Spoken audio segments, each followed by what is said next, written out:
Hello friends, আজকের আমি তোমাদেরকে একটা খুব ইজি পালক পানিরের রেসিপি করে দেখাবো। তো চলো শুরু করা যাক। তো এর জন্য আমি একটা প্যানের মধ্যে একটু গরম জল নিয়ে নিয়েছি। জলটা ফুটে গেলে এর মধ্যে আমি আমার কাছে থাকা কিছু বেবি স্পিনাচ দিয়ে দিয়েছি। এরপর আমি এটাকে একটা স্মুথ পেস্ট বানিয়ে নেব। তোমরা চাইলে এর মধ্যে দু একটা আইস কিউবসও দিতে পারো, এতে এর কালারটা একদম ডার্ক গ্রিন থাকবে। তো এটা বানানোর জন্য প্রথমে আমি একটা প্যান নিয়ে নিয়েছি, তার মধ্যে আমি সাদা তেল নিয়ে নিয়েছি।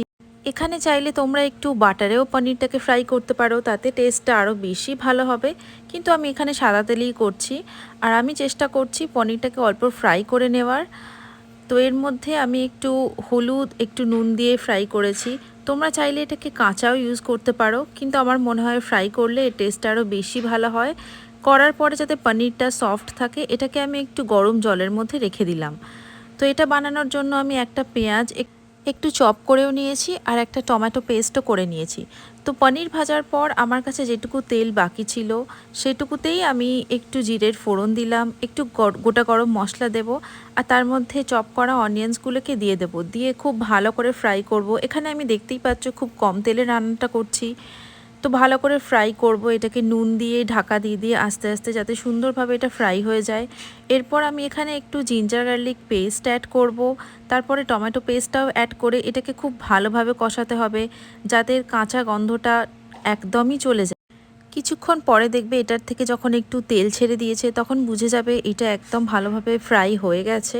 তো এর মধ্যে আমি কিছু গুঁড়ো মশলা অ্যাড করব, হলুদ গুঁড়ো, ধনে গুঁড়ো, জিরে গুঁড়ো, একটু রেড কাশ্মীরি মির্চ দিয়ে এটাকে আবার ঢাকা চাপা দিয়ে অনেকক্ষণ একটু ভালো করে কষিয়ে নেব, যাতে মশলার কাঁচা গন্ধটাও আস্তে আস্তে চলে যায়। দেখো কি সুন্দর তেল ছেড়ে দিয়েছে এটার থেকে, কিন্তু এটাতে বেশি অয়েল আমি একদমই ইউজ করিনি। তো এরপরে আমি বেটে রাখা শাকটাকে দিয়ে দেবো এর মধ্যে।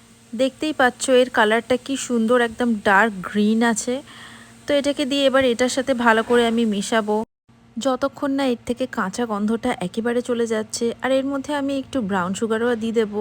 তোমরা চাইলে এখানে হোয়াইট সুগার ইউজ করতে পারো, কিন্তু আমি এখানে ব্রাউন সুগার ইউজ করেছি। দিয়ে ভালো করে এটাকে মিক্স করে, দেখতেই পাচ্ছ আমাদের অলমোস্ট এটা কষানো রেডি হয়ে গেছে।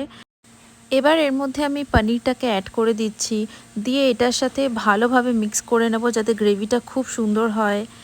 দেখতেই পাচ্ছ খুব সুন্দর দেখতে লাগছে অলরেডি এটা, আর এটা অলমোস্ট ডান হয়ে গেছে। একটু ভালো ফ্লেভারের জন্য আমি লাস্টে একটু বাটার অ্যাড করেছি। তোমরা চাইলে এখানে ঘিও অ্যাড করতে পারো, বাট আমি বাটারটাই প্রেফার করি। আর লাস্টে একটু গরম মশলাও ছড়িয়ে দিয়েছি ওপর থেকে, দেখতেই পাচ্ছ, যাতে ফ্লেভারটা আর একটু এনহ্যান্স করা হয়।